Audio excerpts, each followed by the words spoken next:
10% бала бакчадан сүйлөбөйт. Көпчүлүк ата энелер ушул жерде адашат да. Менин балам бала бакчага барса сүйлөп кетет деп. 10% бала сүйлөп кетиши мүмкүн, себеби үйдө ашыкча гиперопека, ашыкча камкордук болгондуктан бала бакчага барганда өз алдынча физикалык өнүгүп, өзүнүн тамагын жеп, өзү кийинип, чечинип атып, бала үйрөнүп, сүйлөп кетиши мүмкүн. 10% бала. Көйгөй жок эле гиперопекадан улам. Бирок эгерде балада бузулуу болсо, 90% бала бакчадан сүйлөбөйт. Себеби бул мен өзүм дагы жеке кызымды бала бакчага бергем, атайын логопедиялык бала бакчага, ал жерден сүйлөгөн эмес.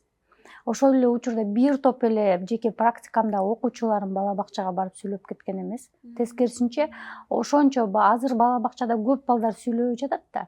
Мен бала бакчада тарбиячылар менен да көп иштешем, алар дагы логопедияны изилдеп окугандар бар. Алардын айтуусу боюнча азыр көпчүлүк балдар ыр жаттай албайт мурункудай.